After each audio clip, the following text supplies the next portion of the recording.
aja ya Pak Pare.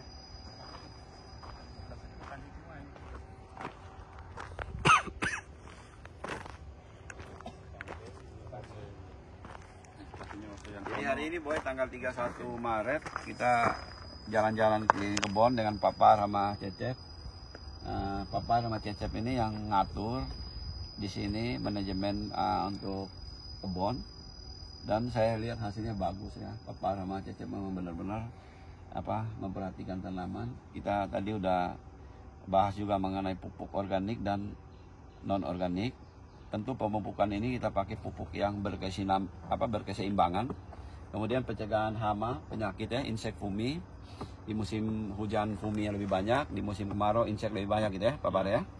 Kemudian biostimulan juga kita ada terapin ini ya, dengan asam amino yang kita bikin sendiri dari ikan redevil ya, dari kolam kita yang di Serpong.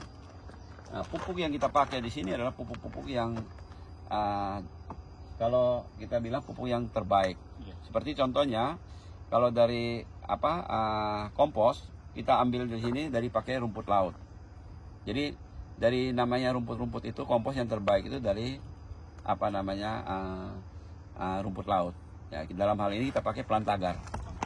Kemudian dari kohe, jadi ada kambing, ada sapi, ada ayam. Kemudian dari cacing kita juga pakai yang terbaik, kita pakai vermikompos. Ya. Nah, kemudian di sini juga kita ada pakai M12. Belakangan kita tambah Vigano ya, itu untuk pupuk hayati ya, pupuk mikroorganisme yang menguntungkan untuk tanaman. Tadi kita lihat ada video kita juga yang lalu, kita ada ambil namanya humus di bawah pohon bambu. Kebetulan di tempat kita sini banyak pohon bambu, jadi kita ambil sekitar 5-10 cm dan kita taruh di kita punya kanopi. Nah, kita ini tanam dengan sistem busut. Lebar busut kanopi itu kita udah ini rata-rata 6 meter. Ya, 6-7 meter ya begitu ya. Coba Boy, kita keliling, kita lihat hasilnya bagaimana. Coba Boy, naik dari sini Boy. Kita keliling ya. Jadi hasil dari penerapan pupuk yang itu, SOP-nya kita udah buat. Jadi penyiramannya, penyemprotan 10 hari sekali. Sekarang kita rubah menjadi 15 hari sekali. Pemupukan untuk non organik 1 bulan sekali, pakai NPK Mutiara dan Taratebroni untuk yang di tanah ya. Kemudian untuk penyemprotan kita ada pakai Profit Hijau dan pakai tambahan MGAS atau MGS4. Nah, kita juga ada pakai MAP untuk saat tertentu kalau mataharinya begitu terik panas, kita pakai MAP untuk penyemprotan ya, untuk foliar. Kemudian tiap bulan sekali kita juga ada kasih asam amino, penyemprotan asam amino untuk mengatasi stres biotik dan abiotik. Jadi dalam hal ini stres lingkungan. Kemudian waktu penyemprotan asam amino, tidak lupa kita tiap bulan sekali kita kasih yang namanya pupuk mikro. Pupuk mikro yang kita pakai di sini, bahan kita masih ada ya, itu dari plant katalis kita pakai. Tapi kita belakangan udah campur juga pakai Vitaplex ya, dari Merauke. Begitu ya Boy ya? Ya. Jadi mungkin teman-teman lihat yang hasil dari 1-2 bulan lah terakhir ini. Memang waktu 1 bulan yang lalu, hampir 2 bulan yang lalu ya, ada kunjungan juga dari Pak Catur. Pak Catur juga ada kasih masukan untuk tambahan pupuk dari Merauke, itu pupuk mikro yang kita udah coba cukup bagus ya.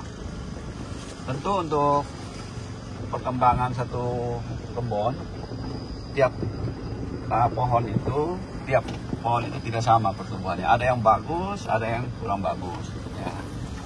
Tentu yang kurang bagus ini kita harus ada tambahan. Kita kasih tambahan.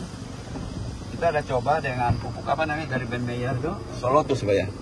Solotus ya, Ben Meyer, Solotus. Kemudian kita ada tambah pupuk organik, pupuk hayati yang namanya apa? Vigano. Vigano. Untuk yang kurang subur kita ada tambahan itu. ternyata ya cukup bagus ya, respon dari tanaman bagus, dia bisa ngejar ketinggalan dari pohon-pohon yang lain. Pohon lihat ini musangking yang tadi kecil agak kuning cukup bagus ya. Nah ini dari tentu ya untuk kebun kita ini kita semua pakai sistem busut. Ini busutnya itu tadi 120 meter, 1,2 meter. Tapi sebelum kita bikin busut, kita gali dulu kira-kira 2 meter persegi, kita gemburinkan tanahnya. Kemudian tanah-tanah humus, tanah-tanah permukaan topsoil kita tumpuk menjadi busut. Karena kita mempergunakan alat berat dalam hal ini, boy. Nah, kemudian kita tanam ya, waktu tanam tentu pakai sekam, tentu untuk menggemburkan tanah ya. Waktu itu ada kita kasih uradan dan kita kasih diasinon ya. Tapi belakangan kita lihat bahwa uradan diasinon itu kita tidak pakai ya, kita menghindar karena itu bisa mempengaruhi mikroorganisme yang ada di dalam tanah. Dan hasilnya cukup bagus. Jadi belakangan kita tanam cuma cukup pakai sekam aja gitu. Boleh pakai sekam bakar, lebih baik ya kalau sekam bakar yang udah matang, atau sekam yang belum matang juga boleh, tapi dengan catatan dijemur dulu 1 minggu kira-kira supaya jangan ada jamurnya gitu. Ya ini kira-kira boy, kita keliling-keliling kebun hari ini, hari Minggu ya, luar biasa ya boy. Nah, terima kasih juga untuk teman-teman yang udah memberikan masukan di sini. Ada Edi apa boy? Edi Kokindra, terus Sigit dari Durian Traveler. Terus siapa lagi? Pak Catur. Ya, tentu kebun kita ini awalnya kita konsultasi dengan Pak Ahmad Mulyana. Nah, Pak Ahmad Mulyana sampai sekarang masih membantu di kebun ini. Kalau kita ada hal-hal yang kita tanyakan, kita bisa telepon Pak Ahmad Mulyana. Tentu ide-ide busut ini memang awalnya kita dapat dari Pak Ahmad Mulyana. Ya, kadang-kadang kita konsultasi juga sama Pak Mukti, petani gundul ya. Nah, untuk referensi bisa juga teman-teman kalau mau lihat bisa lihat di YouTube-nya, Lim Kimchi ya, yang dari Malaysia. Kita juga suka kadang-kadang lihat dari sana, itu untuk bahan referensi ya. Bahan referensi. Ya kira-kira gini lah ini boy, kebun umur 22 bulan boy. 22 bulan sampai 24 bulan ini kira-kira boy ya. Ada yang 24. Nah boy lihat nih, subur sekali. Ini subur sekali. Ini apa? Jenis apa? Coba tanya Bapak. Ini apa ya Bapak ya? Kanyo. Oh ini kanyo. Kalau yang depan? Yang depan bawor. Oh ini bawor. Ya. Ini kita udah lama masih kadang-kadang masih belum terlalu tepat ya, lihat dari tahun belum tepat ya tempatnya. Jadi ada kanyo dari. Tapi di sini saya lihat untuk super tembaga cukup bagus. Ini apa ini semua bawor semua nih Bapak? Ya, bawor. Ya, super tembaga oke. Oke. Super tembaga juga bagus. Nah, di samping kita tanam durian, kita juga ada tanam nangka. Ini nangka madu. Terus boy sekarang mau tanam lagi nangka J berapa? 37. Betul. Nah, jadi J37 itu dia lebih tebal, warna lebih orange boy ya. Orange. Terus kalau J33 cuma manis tipis ya? Enggak, dia manis tebal, cuman warnanya kuning. Kuning. Yang itu apa Pak Bahar? Mimang. Oh itu Mimang. Mimang ini atau Maswar atau D168 ya. Kalau di Malaysia dibilang D168. Maswar, Mimang. Ya ini dia punya katanya bunganya banyak sekali. Bisa juga sebagai bahan untuk itu ya, penyerbukan boy ya. Ya jadi serbuk sarinya bisa ditiup angin kemana-mana, mencapai putik ya ini. Tapi kita akan belajar untuk memasuki fase generatif tahun depan lah kira-kira. Tahun ini ada apa-apa udah lihat ada batangnya cukup besar, mau dicoba buang? Belum ada ya? Kalau nggak banyak ya? Mau dicoba sih mungkin yang jenis bawor sih. Bawor ya. Ada beberapa kita tidak akan paksa ya. Cuman ini sih bisa sih. Oke. Nanti alam lain sih. Ya kita lanjut ya Bapak ya jalan ya. Jadi kalau dilihatnya ada nangka, selingan, kita juga ada tanam mangga, tanam kelapa dan pohon-pohon yang lain. Jadi kalau nanti mungkin ada teman-teman yang datang ke ke kebun, karena durian ini buahnya 1 tahun sekali, bisa ada buah yang lain gitu ya. Ya kita juga ada tanam ya, di sini ada manggis ya. Manggis katanya bagus juga untuk mengundang kalong. Kalau dia buahnya bersamaan dengan bunganya durian, bagus untuk membantu penyerbukan gitu. Ya, jadi penyerbukan itu bisa namanya self polinisasi dan bantuan. Cuma untuk kebun kita yang meluas begini, untuk bantuan agak susah ya. Kita butuh namanya kelelawar dan lain-lain ya. Ya, ini kita sudah kembali, Pak. Sudah hampir kembali ya. Ini kita sudah keliling kira-kira 20% dari kebun ya. Boleh lihat di sana. Ya, kita lihat ke sana. Di sini kita ada istirahat dulu, Pak ya. Ya. Nah, ini sampai sana, nanti boleh ke sana. Kita putar ke kanan lagi nih. Di sana, kemudian seperti plenty. Terus kita ke mesh, Pak ya. Jadi ya ini kira-kira ya.